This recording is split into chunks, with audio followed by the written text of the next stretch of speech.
What's happening, people? Welcome back to the channel. I've got myself Tommy, and we got Saeed and Akeem here today.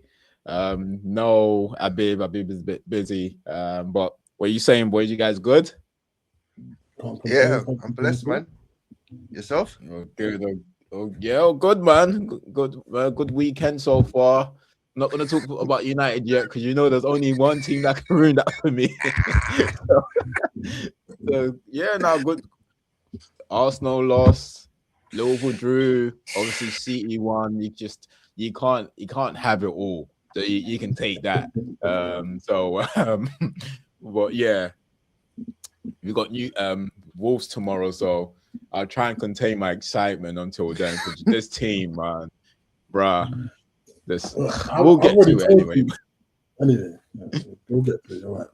Yeah, no, to be fair, you did tell me it was my fault. Next time I'm not doing that same, I'm not making that same mistake again about I expect us to win. That shit is not happening again.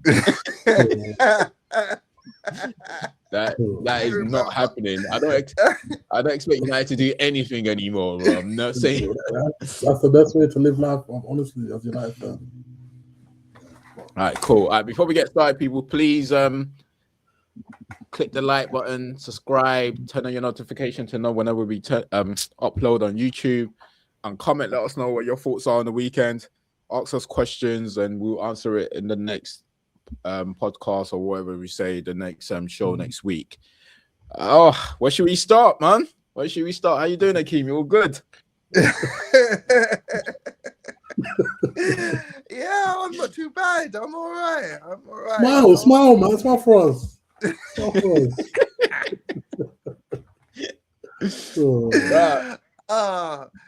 a good thing we're recording the show. It's a good thing we're recording the show today and not yesterday. Like right after I don't think I would have turned up.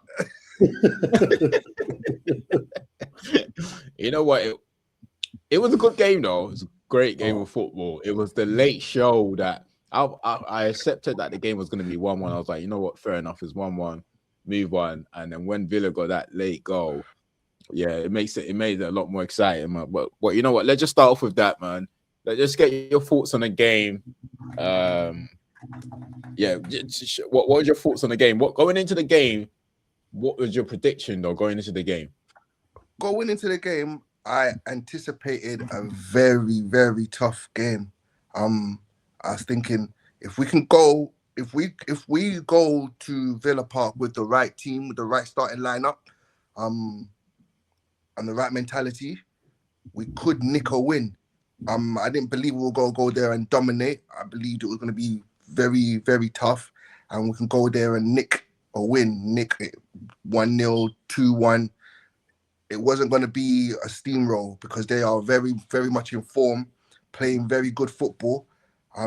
Morgan Rogers, man, he's looking very, very promising. I thought he was overhyped before, but I'm starting to see a different Morgan Rogers in the last few games, especially. I always knew it was going to be a tough game, and it proved so. The first half, I thought Villa played very, very well. Unai Emery once again tactically outclassed my manager. He had an answer for every question we tried to pose Villa. Emery had an answer, and we struggled to give them to answer their questions. A lot of our big players and our key players were very, very poor yesterday. Our attack was practically non-existent in that first half, especially. It wasn't until Trossard came on, but at first I didn't think Trossard should have come on initially because we made the subs at half time. Yeah. But I thought Eze should have carried on the first half because Trossard was just coming back from injury. But this is hindsight. This is just hindsight. I thought Trossard was going to come back from injury. Eze should have, put a rocket up at Eze's backside, get him out in the second half, and hopefully, and then bring Trossard on later on. I thought the substitutions were made too early, and also when our substitutions were made, the only substitution that had an impact was Trossard. Everybody else was kind of I'm trying to be nice. they were poor. Madueke did nothing. Saka did nothing the whole game. He was poor. Odegaard tried. He's not a 10. He lacks that spark. Yeah, but we talk about that all the time. But I thought he was probably one of your best players. Him and Declan. Yeah, he plays well. Odegaard was good. He's like a tempo guy. He takes the ball from deep, dictate the play, dictate the tempo. He's not. He don't have that X factor to be a 10. He's not that. He's not him. But yeah. Just on that though, like he did get his shots off, like, and he got more shots off yesterday than he has recently. Yeah. I think he's doing all right. But I think that was forced. And when he does shoot, he lacks conviction. That Martinez save was probably one of the saves of the season. I believe it was going to hit the crossbar anyway. But it was that one shot. But and how many times have you seen Odegaard in those kind of positions? And if he does shoot, it's very, very tame, or he opts to pass it. I think we might have to start playing him deeper. Eze, bro, I don't know what's up with this guy sometimes. He's not a winger either. Like, I say this. So it's like, there's a conundrum like that where we're having, where we're going to have to drop either Zubimendi or Rice because our midfield ain't midfielding as much as I would like it to be. Did you just say drop Rice? It wasn't the fluidity, bro. Against we were lacking that fluidity. And even efficiency, even managed to retain possession. Villa was they were managing to get us and win the second balls a lot easier than a lot of teams have done in the past. And yeah, it was a real very, very tough game. And when we got back into it, when it was 1-1, the substitutions I felt kind of killed us. I believe. All right, cool. When Madueke came on, I thought yes, but I felt he could have come on just that a little bit later, not right then and then, because we were in the ascendancy. I wanted us to keep the momentum, let them tire out another 5-10 minutes, and then fling on the Madueke too, and try and get out their tired legs. But when he did come on though, he did nothing. So I can't even try to use that as an excuse. Yeah, Gyökeres. Oh, was talking about Gyökeres today, man. That is a bit. He's underwhelming at the moment. Some people are saying it's his fitness, which I don't really buy. I'm saying personally, you don't play to his strength. But what for you personally? What do you think it is? He's not cut out for this level. I think the defenders at this Premier League are just 100 times better than the defenders in Portugal. He can't bully them. He can't outrun them. They're just as athletic as he is. They're just as strong as he is.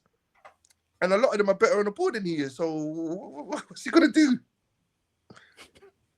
I think we made the wrong buy. And then I watched Ekitike yesterday. Oh yeah. Yeah. Oh well, yeah. But you knew what you was getting, because if you watch Gyökeres at Lisbon, you're not going to look at Ekitike or Gyökeres. You're not going to look at Isak and Gyökeres and think they're the same player. And same way you're not going to look at Sesko and Gyökeres and think they're the same player. Yeah. But there was a big contrast. You're right. I think where he's going to struggle is he likes to play with space in behind.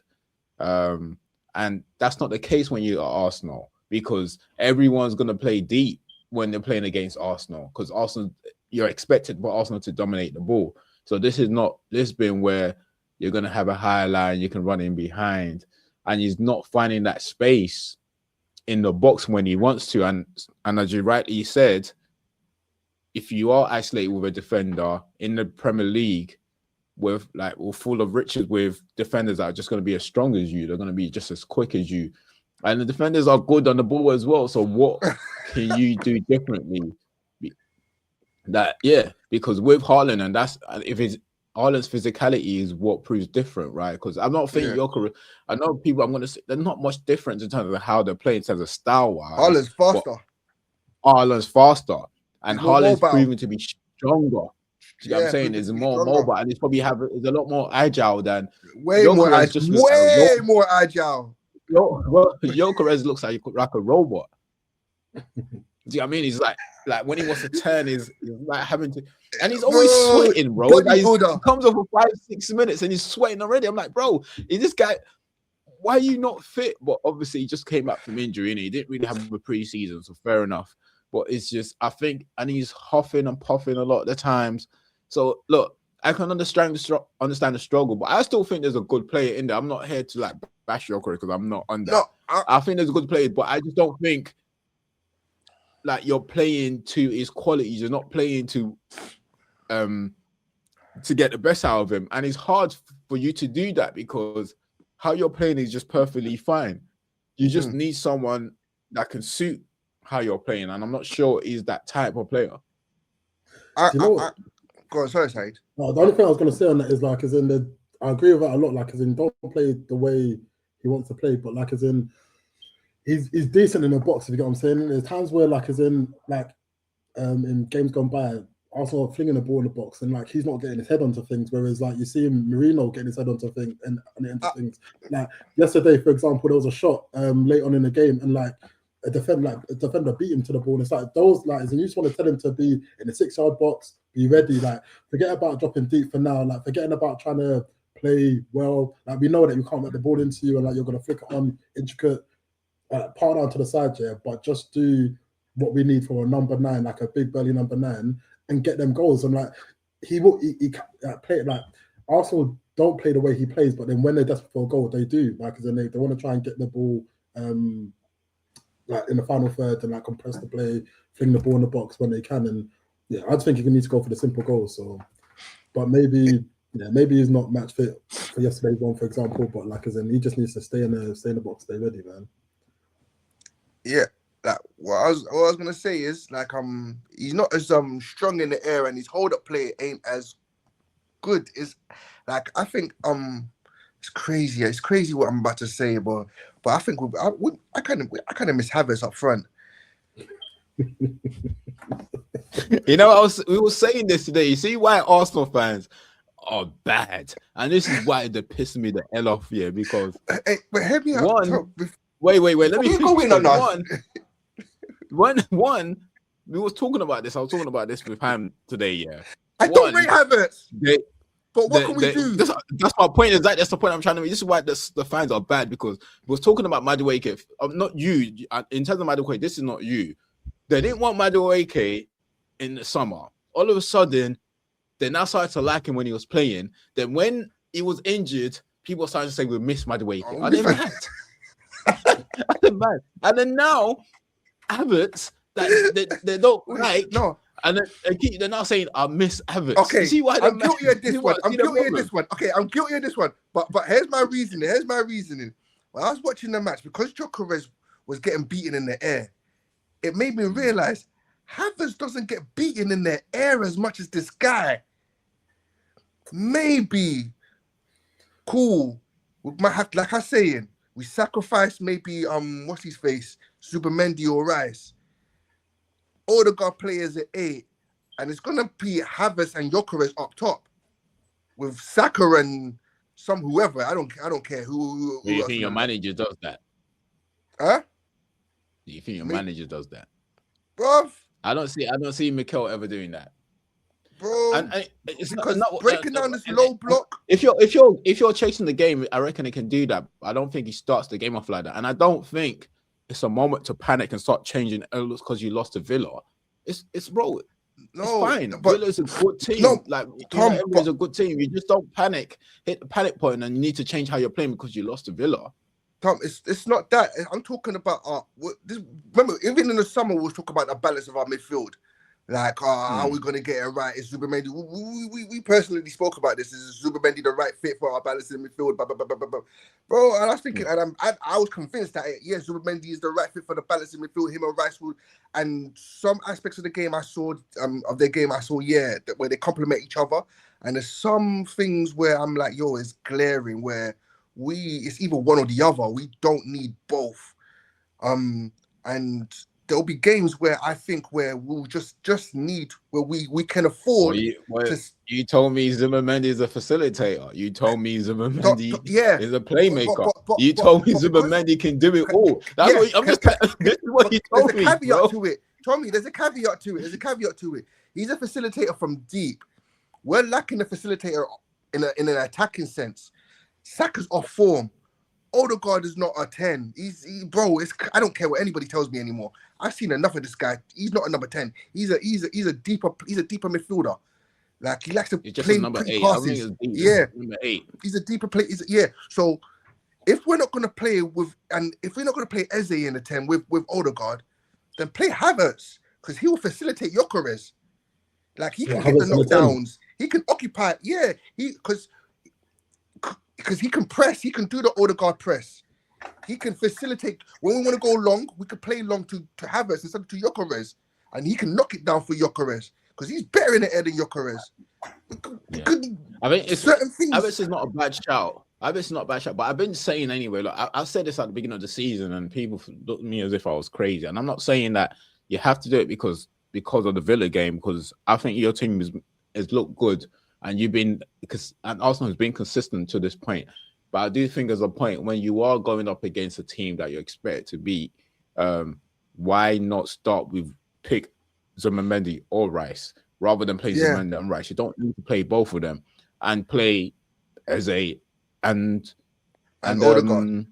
Because I've always said to you, bro, that Odegaard is not a natural 10. Odegaard is a facilitator. He wants to get involved. Obviously, yes, it was a bit advanced yesterday and he shot and all that, but it's not consistent like that. So we have to admit that. But it's just I think it's one-off game. Maybe in games that, like, those ideas are not bad. In games where you are struggling, you need something different. At least you've got the option when both of them are fit.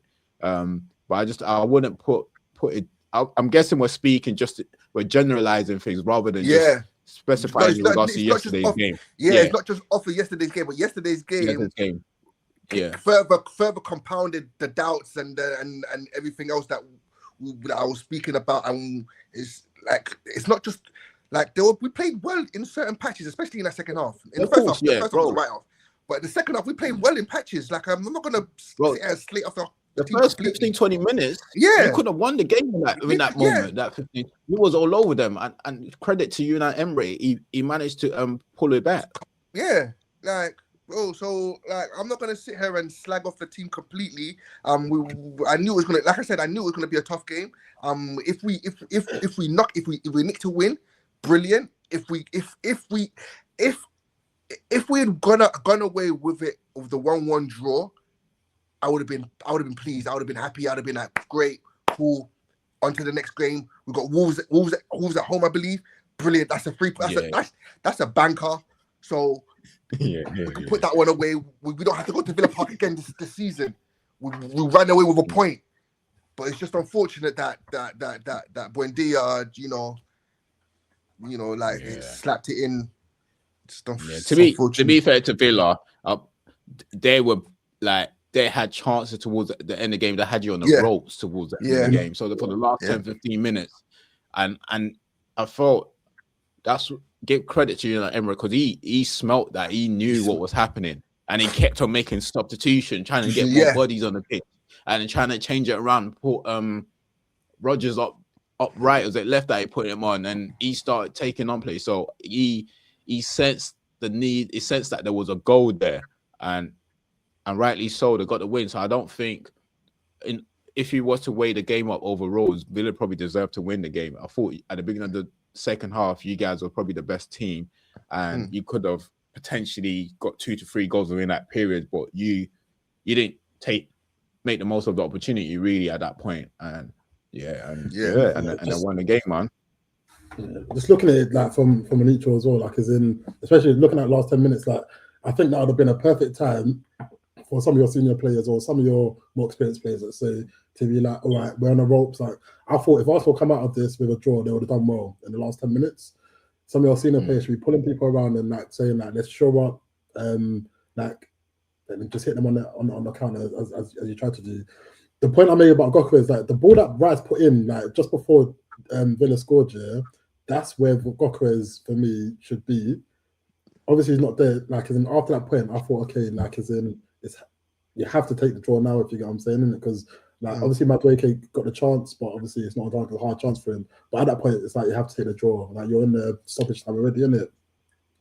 And then like, as in, it's not many times that you'll see like the ball just linger in the box, in Arsenal's box like that, innit? And maybe if Gabriel and Saliba are around, it might be something different, innit? But yeah, like, as in when that ball got played in, like, as in Ryan looked like he was flapping a bit.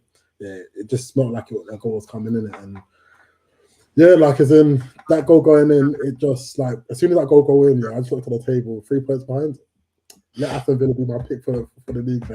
Let them be my pick because they're the only team I don't really care about. But I think it just like obviously it just opens up the league massively, and as a neutral who's not going for the league right now, like that's all I want. If you get what I'm saying, I just want to see as many teams going through it and see who can withstand the pressure. But yeah, like, as in, I think it goes back to a question I asked a couple of weeks ago, like, as in terms of the experience of, and again, this is way too early, so I'm not saying anything about it, but like, if I was Arsenal, when the pressure was ramping up, you just want if I was Arsenal fan, you just want some of your players just to be like, cool, like, let's just shore it up, no more goals, we're taking a point from this, that's it, kind of thing, innit?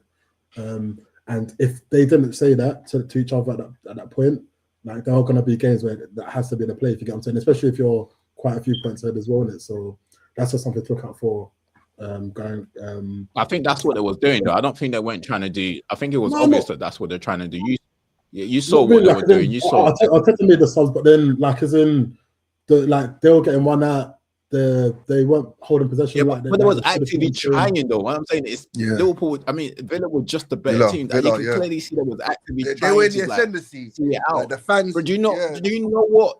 Declan Rice must be exhausted from that game. They was actively trying to see it out, and you also got to understand that you have to give them the benefit of the doubt. The two centre backs they're not used to playing with each other. The two centre backs, their two main centre backs are out. So the defense, even Rice, I mean, even Ben White ain't really played much this season. So you have to give them the benefit of the doubt. So the four defenders are not used to playing with each other. So, and you have to give them the benefit of the doubt. I didn't look at that game at one point thinking like they weren't trying to rally each other up and trying to get something out of the game. I thought they genuinely were trying to get that. They were just unfortunate that I thought they were trying to still win the game, if you get what I'm saying. And as I say, like, just before, I thought that was just more on the counter. Yeah, and our attack was just lousy. Our attack was just dead on the day. Like, our attack was. Yeah, it was. I don't think our defense. The best players came from our deck, bro. Every week he puts out a seven minimum out of 10 for me because he's just all over the place. And our defense, I don't fault them really and truly for the goals. Eze is at fault for the first, and they could have cleared the lines, but it was ping pong and pandemonium for the second. So I can't go hammer any of our defenders for that. Like, that can happen. The only question I'll ask, like, is in like, I didn't have any gripes about Arteta's selection apart from Timber. Shouldn't have started Merino. No, I'm just talking about Timber finding it the back instead of Calafiori. That pissed me off. I had a bad feeling when I saw the lineup because I was expecting Gyökeres to start. I'm not gonna lie, I was expecting Gyökeres to start. No, but like, as in, why did you start that guy? He might not be. Yeah, but Merino has been doing well in his absence. Bro, not every game you start this. He's not a striker. He's not. Again, we talk about Gyökeres and how ineffective he is. Yes, he was ineffective, but put him in the game and then Merino impact. There's your impact from the bench. Trossard, your impact from the bench. Well, I think for the way you want to play, like, as in, he's done all right, like playing, like dropping in, picking up the ball, sending it on, getting in the box. I don't think Merino's done. I think if Gyökeres is ineffective, Merino offers more because even if Merino's not doing much up there, he can drop into the middle, He did none of that yesterday. But yes, bro, he just went against a better team, and sometimes you just have to pull it up as that and leave it as that. He just went up against a better came back team. yesterday. you just went up against a better team, and then accept the fact that Villa was just Villa's the form team, like there was at home as well. Sometimes you just got to accept the fact that you went up against a better team. No. Facts. I do accept that. And our away form the last couple games is actually a bit worrying. What's that? Sunderland away, Chelsea away, a 10-man Chelsea. I'm still, and now Villa away. So we need to I think this just might be our blip. I'm hoping it is back to winning ways against Wolves. Yeah. And we can hopefully rectify our away record now and kick on and go on another 16, 17, 18, 19, 20 game unbeaten run. Yeah, we'll see, man. We'll see. But I was just happy that Villa got the points, man. All I wanted, the only thing that I was missing is Emery coming at the end saying "Good evening, Arsenal fans." Like, I never wanted us to get rid of him, bro. I still believe. If Emery was our manager, we would have won a big one by now, a Champions League or a Premier League. With him, if they had backed him the way they backed Arteta, but they never. I'm adamant about that, and I'll fight anybody about that, bro. Like, we could go court. We could go to the courts, and I will take you out, bro. You bring your lawyer, I'll bring my lawyer. We will fight out. Bro, Emery would have won us a big one by now. Yeah, no, I hear that. Look, you guys lost. Thank God. We move on. You probably get your 3 points against Wolves because I think everyone beats Wolves apart from United anyway. So I don't want to say. Sorry, I'm not supposed to talk about United, but yeah, you probably get your 3 points against Wolves, and then you got Everton away. So we'll see. That's a tricky game, though, isn't it? That's a tricky one. That's a tricky one. Hopefully, if you get your defenders back, then you might be able to get something from when they're coming back. Was it? Sorry. Say again. Is there any news on when they're coming back? Saliba should be back soon. He's is not as serious as Gabriel. To be fair with you, I just want one of them back. Anyone, just bring one of them back. Whether Saliba or Gabriel, I don't care. Just one of them needs to come back. But I think Saliba's the one that's coming back before Gabriel. I think Gabriel will come back probably in the new year because he was supposed to be out for 6 to 8 weeks. So Saliba was supposed to be a week or two. So Saliba should be back. Hopefully by the because we play Champions League during the weekend, midweek. So I think Saliba should miss that, and then hopefully he's back for Wolves. That should be a nice little, run out for him. And to be honest, if he needed to, Wolves wouldn't be a bad game to give him that extra rest. Exactly.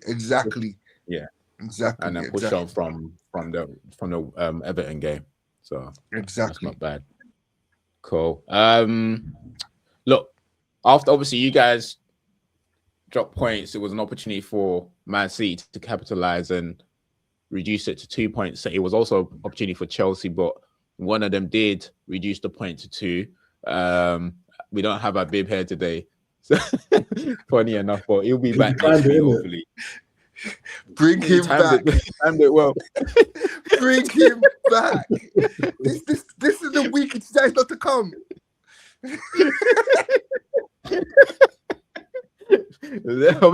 So after that Arsenal draw last week, lost to the Arsenal victory. They were proud. They were happy.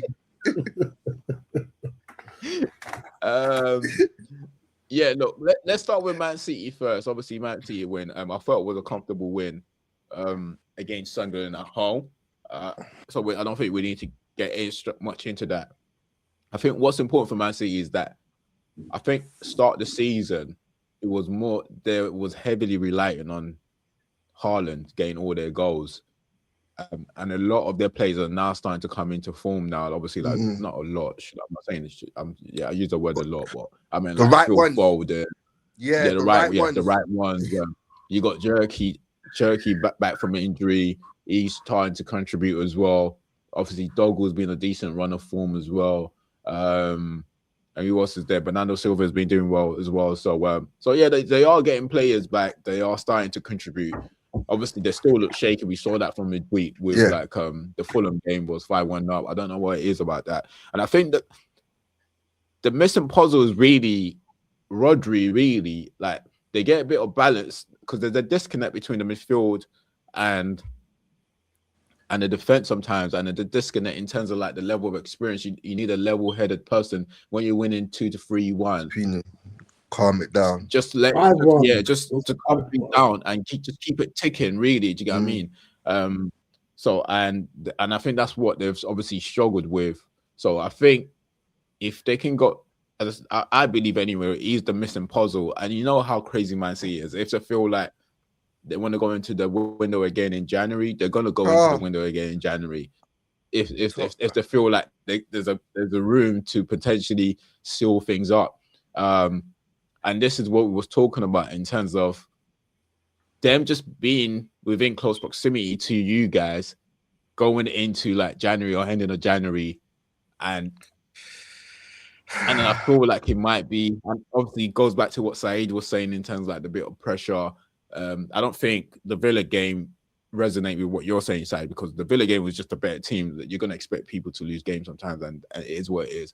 But if City continues with this form and get maybe a Rodri back, how are you going to feel about that, King? City are a big worry.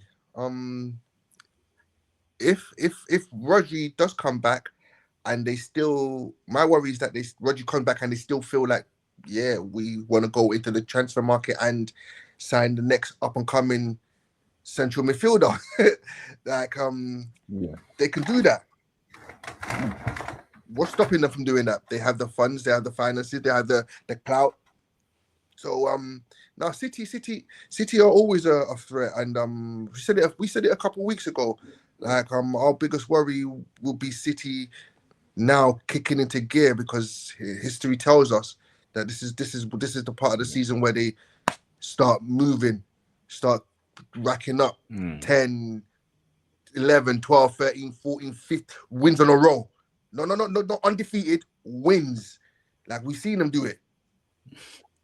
Yeah. So City are a big problem. They're playing well. Foden was playing magnificent again. He's playing well again. I've always said he's the closest thing to Paul Scholes that England has produced since Paul Scholes, and he's proven it again. Turkey, he's got a nice little footwork, isn't he? I thought it was just flashy. Pep wasn't happy with that though. Pep weren't happy with it. Yeah. Okay. Well, Pep said that.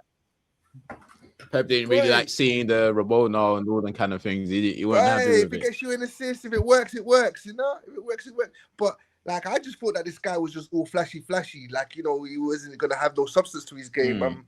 Yesterday he had substance. He had substance with the flash. So, you know, City are a big threat. They're gonna always gonna pose a problem. And it's what we're saying, especially with Pep. He's been here and done it, innit? Like, from Barcelona to Bayern to now Manchester. Like, he's been here and he's been in title races. He's won title races when he's had to come from behind. He's won title races when he's just the outright leader. Yeah, it's gonna be a tough season. Sorry, from a neutral, I know you raised the concern around whether Arsenal are going to be able to handle the pressure. How are you feeling about that now with City 2 points? Don't forget, and to be honest, we don't really know whether City's turned the corner, because we keep saying, I think my view is mainly really is that they just got to stay within reasonable points. That's what I've been saying. I still haven't seen enough like sample size for me to say they have turned the corner, because you saw what they did against Fulham on Wednesday. Or was it what day was it? Tuesday. So we still don't know. It's just what how do you feel like, or how competitive can City be, or do you think they can still go and win it? To be fair, like as in, I'll trust Arsenal more than I'll trust Man City this season, which is like, I never thought I'd say that, if you know what I'm saying, innit? But like City are still easy to play against, if you get what I'm saying. City, like, they'll give you chances. Like that Fulham game, it wasn't just a Fulham game. What was it? They had a 4-3 the other day as well, where someone came back, like, as in, no, Leeds, Okay, yeah. So against Leeds came back as Leeds well. scored 3-2.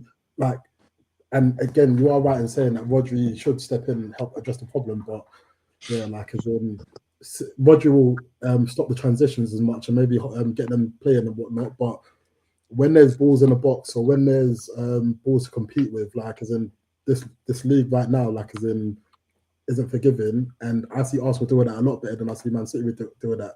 So that's why I have more faith in Arsenal. But at the same time, this is why I want as many people in the title race as possible till as late as possible, because, like, as I say, Arsenal might not, Man City might not be the team to do it, even though they've shown form. But yeah, hopefully another team can sit there and just put as much pressure on Arsenal. And I feel like if the pressure is on, like, Arsenal's only shown us one thing so far, so that's why I said what I said a couple of weeks ago. But yeah, for me, if it's just Man City and Arsenal, I'll trust Arsenal to do it more. But if there's more teams in and around, like, if Chelsea can still stay within like 8-10 points, and then by the end of Jan, if Villa can stay like 5-6 points behind Arsenal, and it's like anyone, so like, as in, because everyone will still have to play each other as well, like, as in, yeah, that's what I want for the league, really and truly. But we'll see if we get it. Do you consider Villa as a real contender, though? Would you consider Villa as a real contender? No, I wouldn't. Like, as in, like, I would love to. Like, as in, if they didn't have so many games, because they, like, as in, December's gonna really test them. The Champions League, like, if they make it through, that's gonna really test them as well. Like, playing week in, week out. Their squad is not as big as the rest, if you get what I'm saying, in it. So there is a kind of drop off. They're in the Europa League, ain't they? Oh, Europa League, sorry, yeah, not Champions League. Yeah, sorry. And to be fair to them, that's something that Emery's put his name on, if you get what I'm saying. So why shouldn't he go out and try and get that cup for them? So yeah, like, as in, I think with the demands that they're gonna have, their squad's not gonna be big enough. But if they can literally sit there and, like, focus on one cup more than the other, and if, for example, just say they go for the Premier League, nothing else, I do trust that squad. The only thing, like, as in, I do think they can go quite far, but then they're the kind of team, as they've shown in the beginning of the season, they can drop points to the smaller teams, isn't it? They'll do really well in the big games, but the smaller teams can pose a bit of a problem, breaking smaller teams down.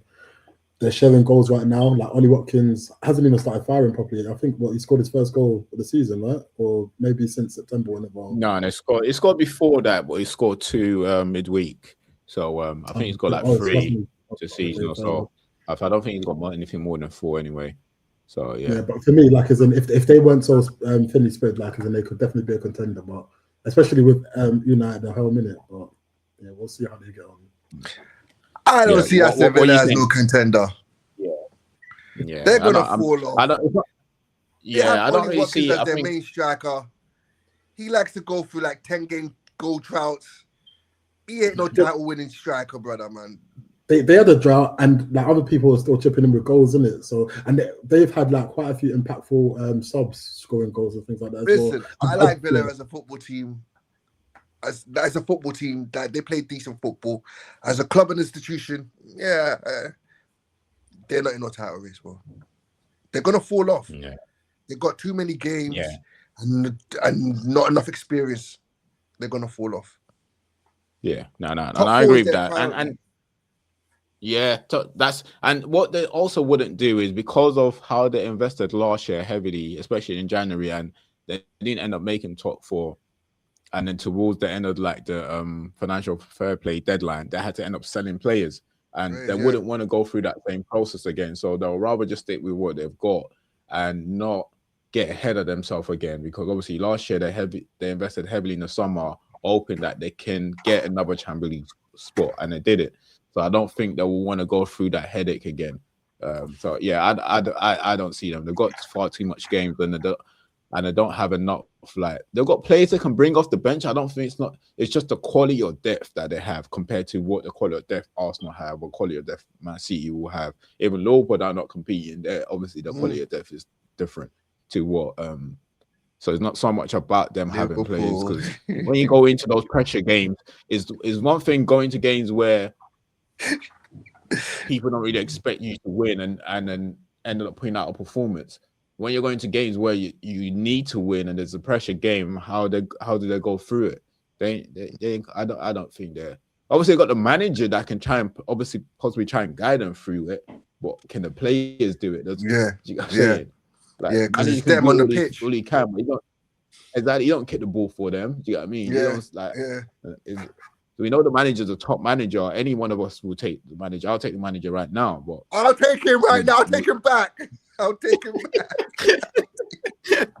So it's whatever. If they were like 5 points of Arsenal, like by the end of Jan, somewhere through February, they should drop everything and just go for it. That's my opinion.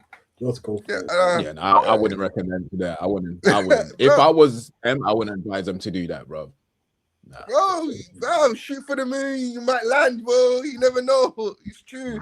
You never know. Obviously, look, you can never say never because Leicester's done it. So you can never say never. Yeah. So I'm never gonna say, oh, they'll never do anything. But for me personally, because they've taken a risk last year, and they struggled last year, and then like having to sell players, I don't think they want to do that same thing again. It would be wiser for them to be pragmatic this time. Exactly, that's what I'm saying. They will want to, and then hopefully they make it into Champions League, and they can reinvest heavily again. So all right, cool. Just last one before we move on, and the Chelsea, really, do you think Chelsea, obviously they're now 7 points, they didn't really capitalize, the loss to Leeds, so that's like what, 5 points they dropped. If they won those 5, they'll probably be the 7 points, so they'll be 2 points behind Arsenal right now. 3 points behind us right now. 3 points behind Arsenal right now. So do you think they can call that back? No, they'll be level, won't they be? No, but 2 points behind. They'll be 2 points. 2 points. They'll be 2 points. They'll be 2 points. Yeah, because they dropped 5 points. They dropped 5. Yeah, because they're 7 points behind you now. Yeah. Or is it 8 points or 7 points behind you now? Is it 8 points? I think they're 8 points, sorry. After the draw, how many points are they behind us? 6, isn't it? Yeah.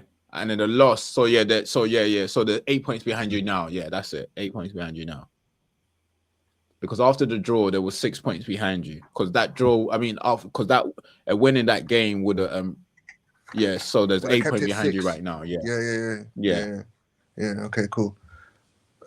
Do you think? Obviously, we don't have the Chelsea smoke man with us today, but do you think they can still potentially compete? I don't think 8 points is that bad anyway, because you see how quick it can be turned around now. See what last week or a week ago, 2 weeks ago, you was 7 points ahead of City. Now it's all of a sudden 2. So it is possible. It most definitely is possible, but the thing is, I see Chelsea losing again before we lose again. That's the thing. Okay. That like if it was a thing where we had a trickier, like I know we got Everton away in the next 2 games, but if let's say we'll go to the Etihad, and then we had to go away to Old Trafford, where historically we don't do too great out, and then we got Newcastle coming to us, it will look a bit more, difficult, and they had Wolves, and they could replay Leeds, do it all over again, but this time at Stamford Bridge, it would look different. But that's not the fixture. That's not how it's working. That's not how it's looking like. So the fixtures are kind of like in our favour. We've played all our main rivals away from home. They've still got to go to a lot of their rivals' house, including ourselves. So I think it will be a tall order for Chelsea to try and get themselves back into this title race. I think at this present moment in time, they should just try and concentrate on consolidating their top 4 position. And if Arsenal and Manchester City slip up, then try and make sure that they're, somewhere close to then pounce on that. Cool. No, I hear that. I agree. They pretty much got to stay in around that position and see if they can. So I just think with Chelsea, like, look, let's just move. I love it. Yeah, no, sorry, I don't want to spend time on Chelsea, man. Let's get rid of them. Like, if their fan is not here, Don't let us spend time on them, man. There's bigger talking points to worry about. Let's go straight into Liverpool, man. Yes, Civil War. Season, boy. Civil War. Bro, should we even bother with a game, or should we just go straight into more Salah? Civil War. Like, that was a good game to watch, though. That was actually a good game to watch. But yeah, but what that game, I don't understand. I think we're talking about teams just crumbling, and how 2-0 up. Like, obviously, Konate changed the game with that penalty because it didn't. Yeah, it didn't have to happen. Yeah. That didn't have to happen. And with that, knowing how fragile the team is, anyway, as it is, with the players that have got like low on confidence, and you give away a penalty, make it 2-1. The game's up for grabs, really. The game's up for grabs. Why do you think they're still struggling though, like this? loss of confidence, man. Confidence. More than anything, Konate, you can see what confidence does to a man. Like, as in, this guy don't know what he's doing anymore in certain points in the game. And like when they went 2-1, when they got back in the game, you can almost see it on their faces that you thought that, like, as in they thought that Leeds would get back into the game. Yeah. No, it's like that's you see how pissed Van Dijk was. See it in the body language, innit? Yeah, you knew. Like, yeah. But to be fair, in all honesty, like, as in, when they went 3-2 up, I thought, okay, like, as in, at least I'll see it out. Sweet goal for the third goal as well, like, as in that. Yeah, McAllister's awareness too much. But yeah, no, Leeds aren't giving up, and this is like, as in, not to bring it back to United, but like, as in, you know, when you're saying that, we got, like, as in, a good run of games, like, we got teams that are going to run. Like, someone like Leeds aren't going to stop running, so the 2-0 should be a 2-0. Like, when it gets 2-0, it should be counting that. Like, all you need to do is make sure you're running as much as they are, and then you should be able to get out. But then, yeah, that's why I was fear for United when we play Leeds, because like, we can even go 5-0 up, like, as in, yeah. But anyway, bring it back. Yeah, it was a good game to watch though. Like, really, really enjoyable game to watch, man. And like, yeah, it's symptomatic of the Premier League that you can't rest until the final whistle with this thing in it. So yeah, it's good. Yeah, 100%. Do you think they make top 4? Obviously, like, look, it's still top 4 is up for grabs, like top 4, top 5, because I still think, depending on how like the Premier League team does in like Europe, it can still be top 5 for Champions League. But I think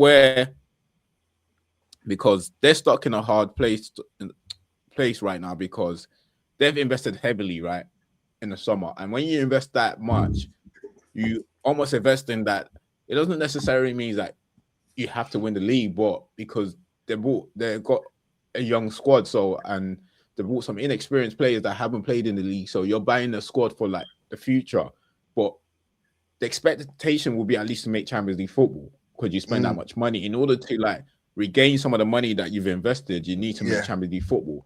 Minimum expectation. Where now it's looking very, what's the word I'm looking? The positions are looking unpredictable. It's bleak. Yeah, it's looking bleak at the moment that you may not make that. Obviously, it's still early days. We haven't got halfway point yet, but we still haven't seen you being able to turn this shit around. And the manager's not displaying any sort of sign that he can help the team to turn this around. If anything, we'll get to Mo Salah's situation in this set, but it seems like he might be losing the changing room along with him. Yeah. So it's like, so what? There's two questions there. Can they make Champions League, or if there seems like they're still struggling to get into those positions, when do they pull the trigger and say, "Oh, you've got to go"? That we can't afford not to make Champions League. Yeah. It's funny though, like, because you can see Slot yesterday. He started making subs when it was 2-0 to start showing stuff up. When they went 3-2, like he tried to show things up, and like it just didn't work, innit? So yeah, they're still like easy to play against. They're still too easy to get through. And they weren't last season, like, as in, you had the Gravenberch sitting there, you had like Endo when he came on breaking stuff up, but yeah, they're just too easy to play against. And if they continue, like, it's not the scoring goals that's gonna because I feel like they will start scoring goals. Isak's gonna start scoring, and Katika is gonna continue scoring, like, as in, I like him when you see him. I don't think it's a goals, it's whether they can show stuff up at the back, and that's gonna tell whether they can make top 4. I think it is still early to say they can't make top 4. It's like there's still some of the games. Things change really quickly, and you'll think they can make top 4. But the only way they're going to do it is by showing stuff up in the middle and at the back. Yeah, it's just that little bit of nervousness can creep into them so easily, and you see it on Konate, like as in, yeah, just like it's like a little wee Kirkes as well, as in, yeah, it's just too easy. If you're a Liverpool fan, just based on what I've just said now, in terms of like obviously Champions League football is probably very important for them based on the investment. Or even if not just a Liverpool fan, the Liverpool board. Let's just say you're sitting a Liverpool board right now, knowing very well it's bleak that you may not make Champions League and you've invested heavily, spend 400 and whatever million, how much I spend. When would you pull the trigger? That's a hard question, though. That's especially for Liverpool, innit? Like they don't really go about sacking managers like that, innit? But yeah, are you gonna pull the trigger on someone that won you the league last season? But if it's like, yeah, for me, like as in, don't get me wrong, I'm not saying I should sack him, but I'm just saying if you're looking at it from the board's perspective, is they may not spend all that money to win the league, but they've definitely spent that money to be playing Champions League football.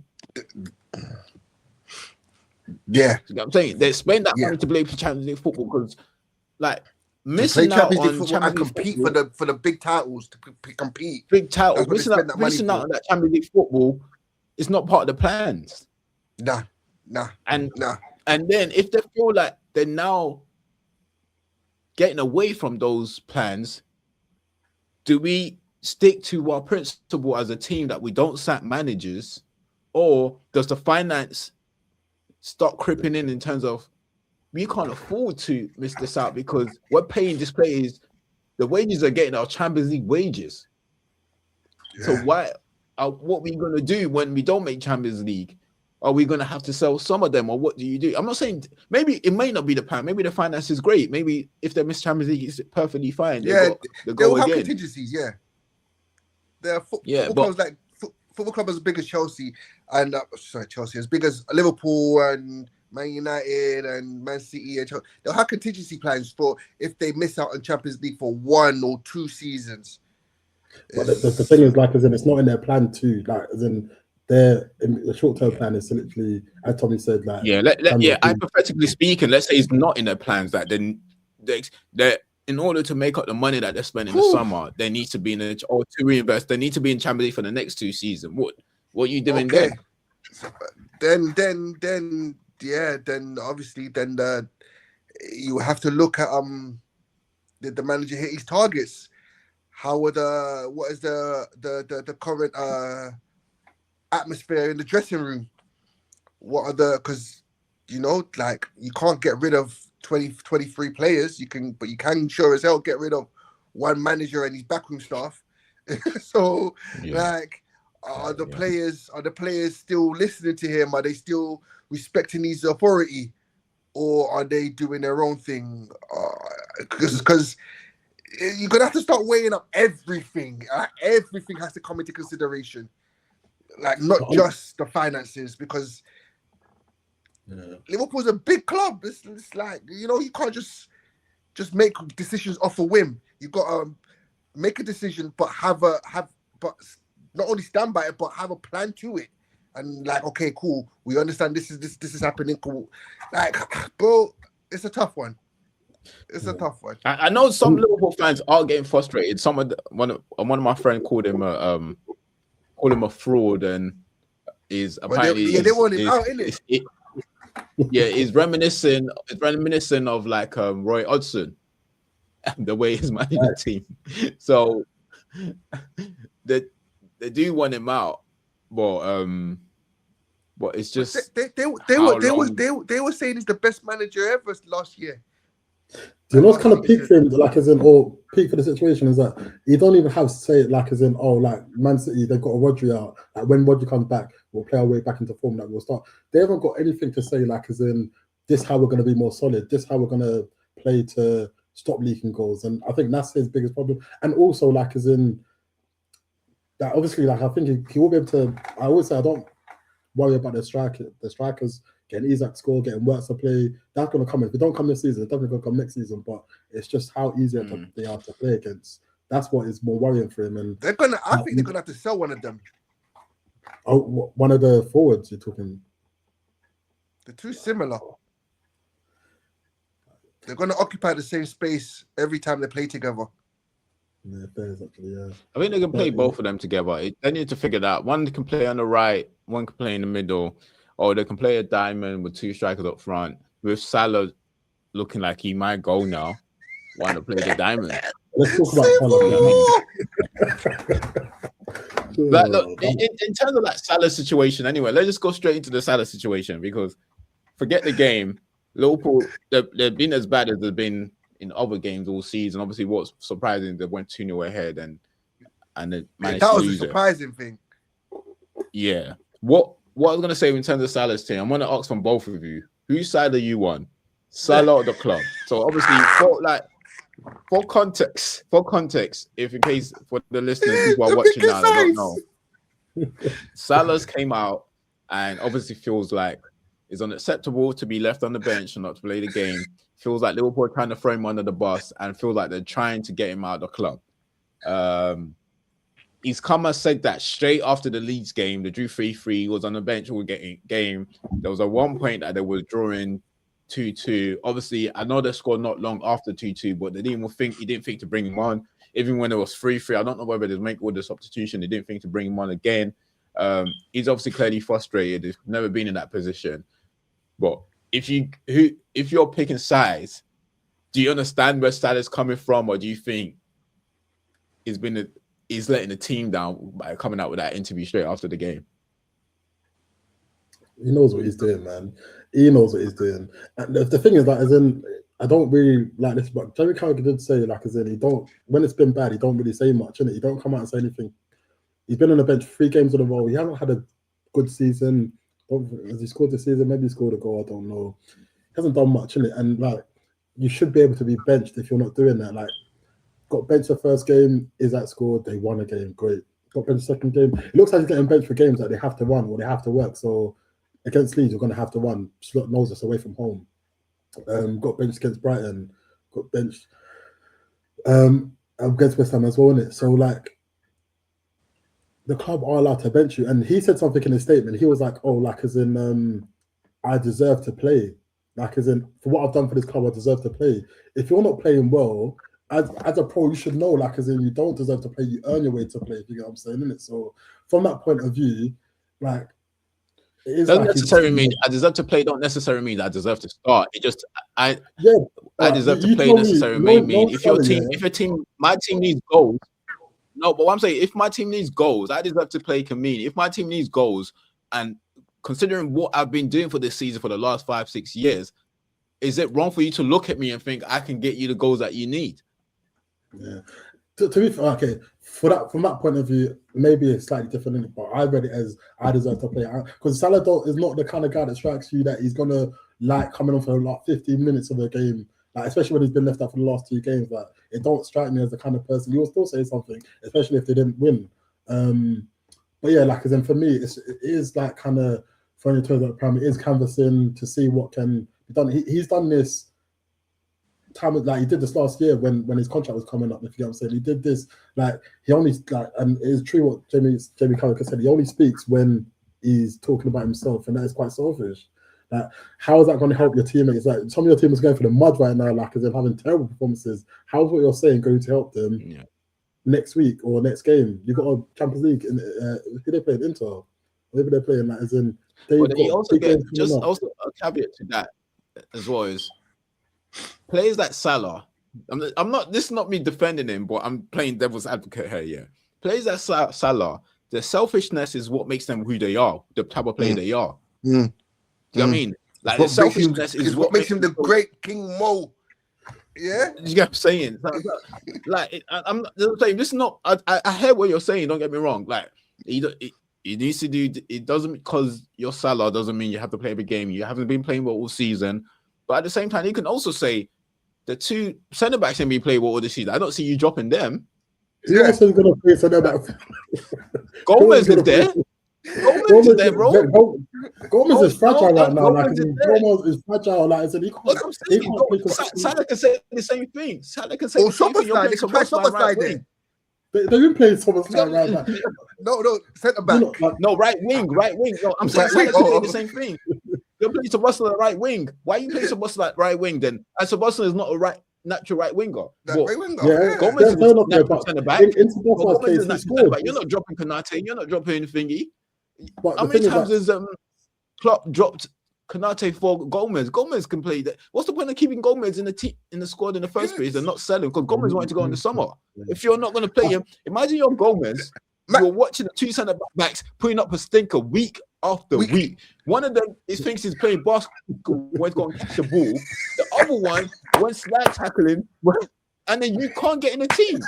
but the difference with Gomez and Salah is Gomez knows he's not. Gomez is happy collecting that check. Like he knows he's not playing week in week out. And I feel No, like I'm just saying. I get it. I'm just saying. Like, yeah, the two centre backs are playing week after week. They ain't getting dropped. The point you And made, putting the those stinkers, the point you made. One second. The point you made about him, like obviously him being selfish is how he got to be great. Fair enough, like yes, Yeah. But him being selfish, like other people had to work for him, so he don't drop back as much because he's being selfish. So he like the team's molded around him when he does play. Like, so yes, you being selfish allowed you to get the goals and allowed you to be great, but people had to mold for you. People had to bend for you to be great as well. So that's where the selfishness balances. And it feels like as in you're asking for way too much now. Like as in put me back in the team. We'll be unbalanced, and I might not score for you, but put me back in the team. Like, how did that? Honestly, like if Mo Salah was at United, He can also be saying, put me back in the team. It's not the first time I haven't been on form, but I've managed to figure out and get goals. And if I don't play, how do I figure it out? This is not the first time. You know what I'm saying? That's what I'm saying.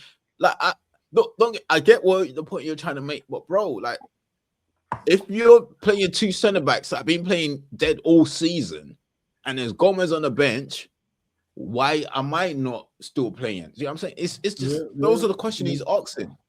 Well, anyway, what are you saying? All I want to say is Mane would never. Yeah. Yeah.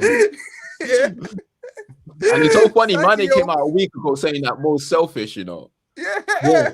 But while he's still employed by them, Sadio Mane would never. He would just leave, or he might punch one of his teammates. But he would never do this. But enough of that. I don't support Liverpool, so I'm Team Salah. Yeah.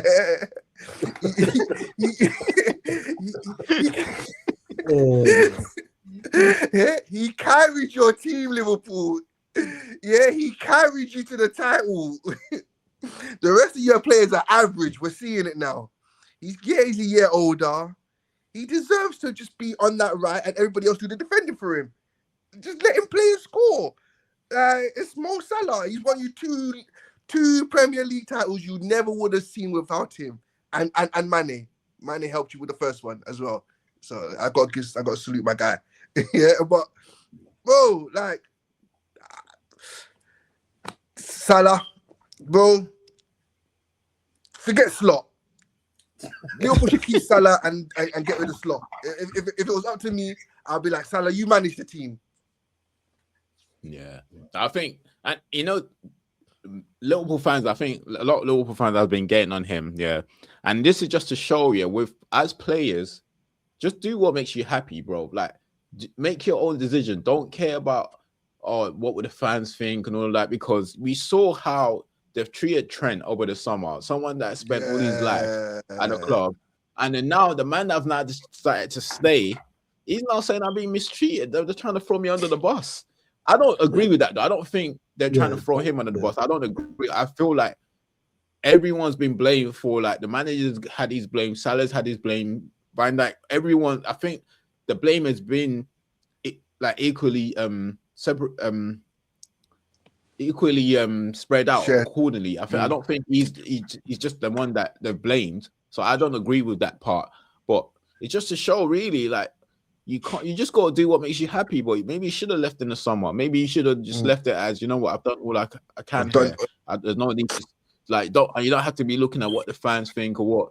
And then maybe the club might take a look at it and see it as maybe we shouldn't give him that contract. Maybe that is like as you say, maybe the balance of the team is maybe the balance of the team is not right with him in it. Yeah. Because as the manager said, we don't have a Jacob Murphy. And what the manager means about we don't have a Jacob Murphy is, which I do agree with him, because we're talking about being selfless. Someone like Jacob Murphy is a selfless winger because his main attribute is to like finding the striker.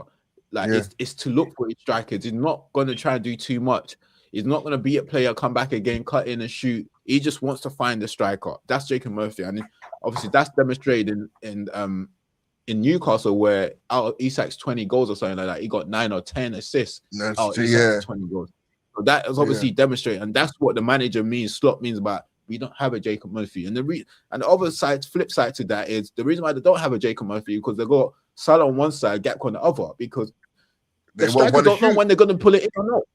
Yeah. They don't know whether they want to cut in and shoot or they don't know. Like the strikers honestly don't know. You saw, and that's the issue. You know what I'm saying? So Liverpool might take a look at it at the team and thinking it's on balance. Maybe we do need to get rid of Salah and put someone else out there to get the best out of like Isak, because we haven't seen the best of like our record signing because he's not getting enough of the ball. The ball, you're not putting the ball in the box enough. So why don't they try Chiesa out there then?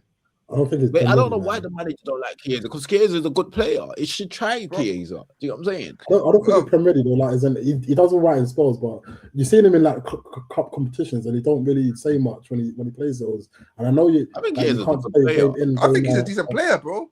Because I wanted him. If he's talking about his big injury, I wanted him. I'm just based on the example the manager's given. If the manager's given an example like Jacob Murphy, someone that's going to be selfless, that's the type of thing you're going to get from Chiesa. Yeah, Chiesa's selfless. Salah, we saw that in the Euros. He's a selfless winger. Like he will run. I think they're just struggling.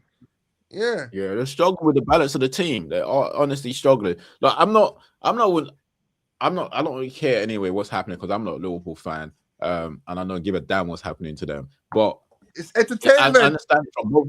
it's and definitely entertaining. I understand it for both sides. I understand it for the club. Huh? So did you hear the way it came out? Like my man was loitering, waiting to talk to reporters. Though, like that my man was ready to snitch. Though. He was ready. Like he was there, ready. He was ready. He's frustrated. He was letting go. Frustrated. Have I got something to tell you? He was doing all of that. My man saying he's bringing his family to say goodbye. Like no, he's definitely something. Like he's just cooking a lot. Like and then. Maybe like they might like I don't know how much to read into that what he said about like as in he ain't got a relationship with Slot now. Last season when they won the cup, like obviously like, everyone's hugging. Like as in, but he's just adding too much spice there, and that's what makes me think. I think he's done, bro. He's done, man. He's not playing for. I think I think he's done. I think he's going. I think Liverpool will move on from him. He will move on. Yeah.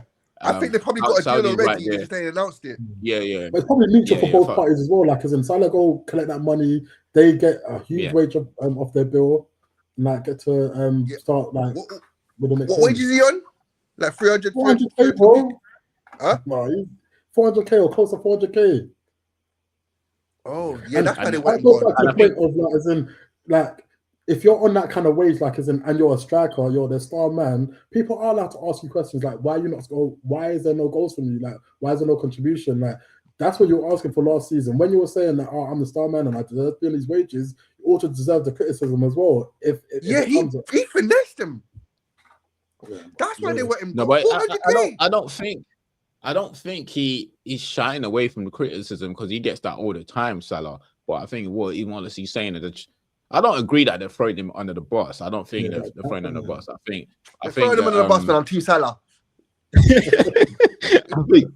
I think it's I do agree with some of the point, bro. Why are you not playing me, bro? You're drawing 1-1. You're drawing to Leeds. You can't turn around. You can't tell me a player that's been scoring goals for you all this while is not. And if I'm getting dropped, why is the other brothers not getting dropped? The two Tom and Jerry's just playing centre back. Why are they not getting dropped? Like, bro. It's easy for you to. You got to say that, Tom man. and Jerry. That's what Like, don't get me wrong. I'm a big. I love Konate. I love Van Dijk as well. So I think they're great players, but they haven't played well. And the manager's also got to take some sort of responsibility as well. So they all got to take responsibility. So in his head is, well, if I'm at Salah and I've done all this for you, there's no way you can tell me that you can't put me on when you need a goal. Come on, bro. Like, it's just not right. Yeah. When you need a goal, you're turning around, you're saying that I can't. All of a sudden, I can't help you. Something I've been doing for you all the time. I think like, for me though, like, as in, if they don't concede the last goal, like Slot's plans work. Like, as in, they get 3-2, and they concede that late in the they get 3-2. All hypothetical, don't it? But they did. They did concede. Yeah, they did. So that's the issue. So, but look, they can all move on, man. I don't give a damn. I hope he stays for a while to cause some destruction, so at least we can get ahead of them somehow. It'll be funny if he goes bad up in AFCON though. If he starts banging in goals left, right, and centre, he probably will. Yeah, let him go do that. Let him go get all the goals he's missed this season at AFCON. Let them. All right, boys. What you quickly just sum up? Do you think he plays a game for Liverpool or not? Nah, he's gone. No? After that interview, no, he's gone. Let him play his test bro. Basically, he challenged the manager. He challenged the man. He's gone. Slot will have no balls in that dressing room if Salah stays. I think he will. Well, no, because his last game's on coming up soon, isn't it? So he probably won't play before AFCON. Probably won't play after that if he gets. Let him sell him. But does it go or stay? That's a simple question. Like, if I was more Salah, I'll go straight. Like, what he gets more inside. So what do you think when you go? Yeah. I'll go. Yeah, he's got bro, and he'll get treated like a king out there as well. Like, look, he's got to go. He's got to go. He's got to go after that interview. All right, boys. I don't want us to record for too long today. So let's just quickly run up the end of the weekend game. So quick 30-second, 1 minute. I'll go through each game. Akeem, your nemesis Spurs, they finally won at home. What you say? Travis Simmons put up a good performance as well. Bro, he showed his potential yesterday. Like I've been talking about it, and I saw the Tottenham game with somebody as well, a Chelsea fan, and I never mentioned it, but he said it himself.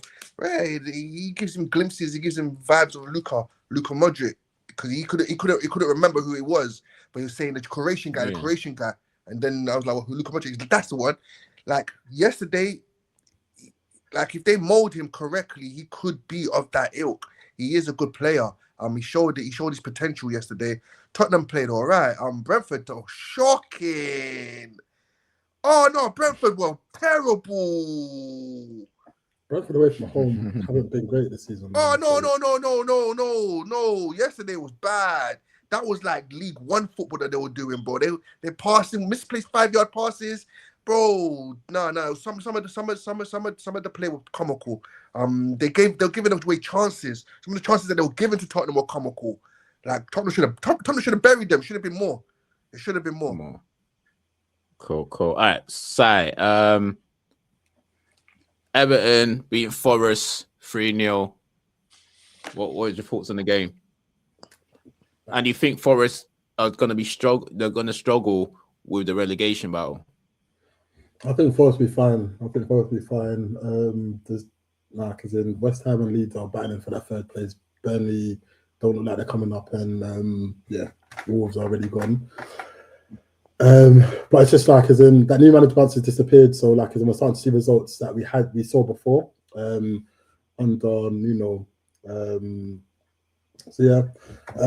Everton, Dewsbury Hall, as in Grealish has taken a lot of the limelight, but Dewsbury Hall for me has been one of their most effective players. Yeah. The way he moves on the pitch, as in the goal he scored a couple of weeks ago. Yeah, he's too cold of it, and some people just need to feel comfortable in a club. I think he's really found he's really comfortable there. He can do it. He found his home. Yeah, good that Barry got his goal as well. Like, as in, it just took a 3-on-1 chance for Barry to get his goal. The guy, I'm sure that brother went home to celebrate, bro. And Jai, you've got to go and thank Jai. If he only gets one Premier goal in his time in the Premier League, you better go and thank Jai. And Jai could have passed it to the right. You could have took it himself. Could have done anything. He put on a plate for him. They must like him. They must like him. He must be good fun in the changing room. Yeah, no, but it's good all around for Everton. Yeah. All right, cool. The next game came Newcastle beat Burnley 2-1. They've got a couple of hard games coming up.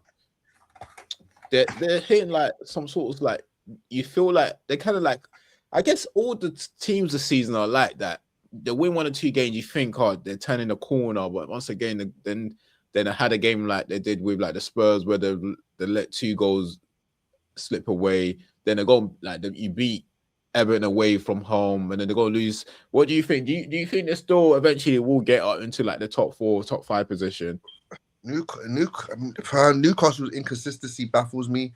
I don't know if they can. They have players. They have players that are great as well. It's just consistency. That's their main issue. Yeah, if they can just find the consistency, then yes. But then there's teams around them that are fighting for the top 4 as well. The same could be said for them. So it's whoever can find the consistency first and maintain it. I think we'll touch on this in later weeks, yeah. But if they don't make top 5, yeah, would you not question Eddie Howe? We'll touch on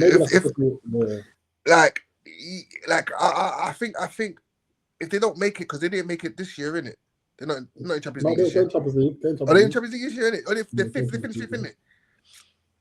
No, if they make top 5 again, if they don't make it, nah, you can't really question Eddie Howe. You got to just let him keep going. I rate Eddie Howe. Yeah, same here. I wouldn't. Because what they're putting through at the beginning of the season as well, with the whole Isak saga, with the Isak thing, bringing them down. He had to, a lot of the things he had to end up like he had to make things work last minute. So yeah, I would definitely wouldn't. Nah. Yeah, if they are, then they're being idiots, bro. Like nah. Yeah, if they finish 6th or 7th, but like they get to the quarterfinals of the Champions League, they get to the quarterfinals of the FA Cup semi-finals. They should give Eddie Howe more money. Yeah. It's not about the money, they can't give more money. That's why I think this is one to touch on later on, because I think there's a lot more just a question in it. But yeah, I meant for investment in the I totally disagree with that. Yeah, I think that's ridiculous to even question him, bro. Like what money they haven't even invested. They're only just really replacing players that are left. Like, but they can't really invest, and they can't invest like that. So that's the reason why they can't. Like they've got all the money. They question them. What do you want him to do then if they can't invest like? Is there a miracle worker? What do you want him to do? If they can't invest like that, I'm saying if they can't invest like that, and you can see your competitors are investing 400 million, what are they supposed to do? Just like pull things out of the bag without doing like how does he do that? We'll talk about this later. If the people that are making top 5, Chelsea are spending billions, Arsenal are spending 2 billion. 2 billion. We're talking about Liverpool spending, even United that are spending crazy money. Yeah, like, Villa are spending money. Like, if they're not backing him like that, what does he do? Do you know what I'm saying?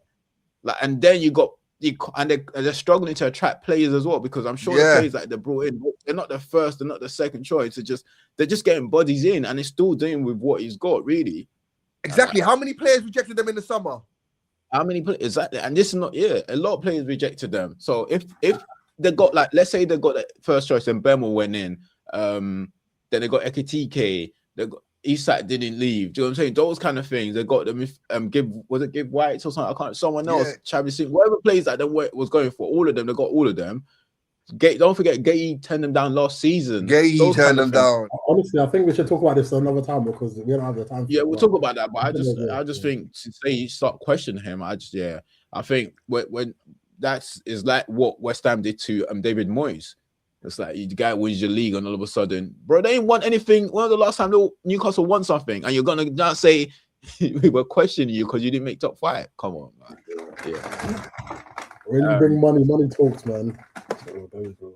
But they're not bringing money. They're not spending. No, they're the owners or billionaires, whatever, they can do what Chelsea. Yeah, but I know, but they're not being able but to they can't. spend, Yeah, but they can't move like Roman Abramovich. That's the whole problem. That's the whole thing. The rules have changed. It's unfortunate for them. Do them back alley deals in yeah, they can't do. They can't. They can still spend money on a marquee striker. Like as in with Isak's funds, next season they'll still be able to bring people in. Like as in, yeah, but got money to do. What is it? Financial fair play. You're forgetting about that. We can't. You see what I'm saying? I don't understand where you're coming from. Play. They yeah, can't, I personally, the club itself can't spend that money. Yeah, I can't. I just don't see where all of that now falls blame on the manager. For me personally, anyway, that's what my fault. Obviously, that's your fault as well. I get that, but I just don't see how all of that falls on the manager. I think the manager's doing a great job. I like Eddie Howe, man. I rate him. I like him too. Same man. Okay, well, game. Just a quick one. The 2 games today, Palace. The managers obviously went mad last week. The beat Fulham 2-1. Do you think Palace can? I think it will get difficult the longer they stay in those competition, and if they don't, if Steve Parish doesn't back him up, because bear in mind he doesn't have a new contract yet, and I don't think he signs a new contract unless you back him up. And even if they do decide they're going to back him in January, it still doesn't guarantee he will stay, because if a top team comes calling in the summer, he's definitely not staying. So do you think he stays there or not? The manager, do you think he signs a new contract? Nah, man, he's proven that that he's a good manager, that he's a good coach, that he can get the best out of the very little resources that he has at his disposal. It's going to attract a lot of clubs with a lot more resources than Crystal Palace. Because I have a soft spot for Palace, I would like for him to stay. Plus it adds more competition to the league, where teams like Palace can, take points off the big boys. We need these managers to be able to stay in this league and with these clubs. So I for one personally would like him to stay at Palace, but January will be telling. That's basically what I can say. January will be telling. They can get some players that he wants, that he vouches for, and he can see a clear plan, a clear future. Then maybe you can tell he's got ambition in it, and they seem to match his ambition. If they don't match his ambition, then he's gone. Like as in simple as. Yeah. No, I agree with that. I think he's clearly got ambition, and I think Palace are the old club. Like I'm not saying like the Brighton, the Brentford, where they're just happy to stay in the league, and they're not willing to push on. And hence the reason why he obviously went off on one in his press conference last week, that we're the only club that has won the cup, and we decided not to invest, or we're making money from what they made money in the summer. Like why is that the case? So, and if it's just I just said is whether they can match his ambition, like. With him, he's obviously proven his worth, and he hasn't only done that at Palace. He's done that. Was it Freiburg or some? Was it Freiburg? Freiburg. Well, and he won the Europa League, right? Europa League, with them. So he's obviously proven that he wants to step up. He wants to move up to like bigger things, and if they can't match that, and Palace just got to decide really: do we want to continue to be this team that just wants to stay in the league, and obviously make some cash and bring in talent, sell talent, or do we just want to step up and start competing because we got a manager that's capable of doing that? Look at Emery, so that they will want to take a look at that model that Villa's got and think we want to now start playing in European football regularly. So I think they're just scared to do it because they know how competitive the league is. They know that teams are season out, season in, season out. People are heavily invested in. It's very competitive, so they're just scared that they will invest and they won't make it. And then what do we do now if we invest heavily? What do we do with all these players and all sorts of? I don't think there's nothing wrong with that either. That's why I said with Brighton, I don't think there's nothing wrong with making sure in the Premier League, make sure you're getting Premier League money and just kind of keep taking over. Go for certain cups when you can. Go for certain Europe when you can. And, just keep taking over. But There's nothing wrong with that, but it's just you don't keep the top players, don't keep the top managers. If that's what your ambition is. That's There's absolutely literally. nothing wrong with that. Yeah, because players will have some level of ambition, and managers will have a level of ambition, and that's the only thing. Nothing wrong with the club saying, "Look, we just want to stay." That's completely fine, and just get sold out crowd week in, week out, watching good football. When the big boys come for your stars, you gotta let them go. Then you gotta understand. Don't moan about it. I think the fans are happy with the way Steve Parish is doing it, so I complain. Yeah, so that's cool. All right, cool. Not long, Saeed. Let's just do a quick preview for Wolves United tomorrow. I'm not going to say nothing. You just talk 2 minutes. I'm not going to say nothing. We're going to finish with United. This week, I'm not saying nothing. 2 minutes. The best preview you can do United. You got 2 minutes. Don't have any expectation whatsoever. When you put are you guys home or away? We're away, right? We're away, isn't it? Away. Yeah, but it shouldn't even matter. The thing is, like, we saw this last season as well. No, we saw this last season where, like, at the beginning, we could have got or challenging for top 4, top 6, whatever. We weren't that many points off Man City. I remember hearing on the pod, like, not too many times. But like, when there's some sort of expectation, that's where we kind of fold. So they should just forget about anything. All we're trying to do is get as many points on the board as possible, guaranteed points. All we need to do. So just see this as some way to get points on the board. Don't look at the league table. Don't do anything like that. Like as in play the game. Like it's not going to be an easy game as well. Like no one should say that this is going to be a walkover because Wolves actually won. They actually fight for their points. They've actually got a decent midfield as well. Like it's not going to. No one should say it's going to be a walkover. Let's just pray and see what we get. That's the only thing you can do with this. I'm not going to say anything, but not that we're not a done team already. But we lose to Wolves, we're in the mud. But let's leave it as that. let's leave it as that. If Wolves beat you, I'm worried for our game. Don't use us on the measure of anything. Don't take the piss, bro. Don't take the piss. Pass the United Emirates to you guys again, bro. Don't let me send United to you guys, bro. All right, cool. Thanks, people. Thanks for tuning in. Don't forget to subscribe to the channel. Click the like button. Turn on your notification to know whenever we upload. We'll be back next week. Sunday is a weekly thing now because obviously the league is on right until March, right? There's no international break, so we'll be back weekly. Hopefully we get a big back with us. I might try and change the lineup next week. Saeed is too nice for me. I need a more Salah. Take me off. When I'm not here, United win, so take me off. I'm happy. I need a more Salah, bro. Someone to rebel, bro. No. It's all good. All right, peace, boys. Yeah,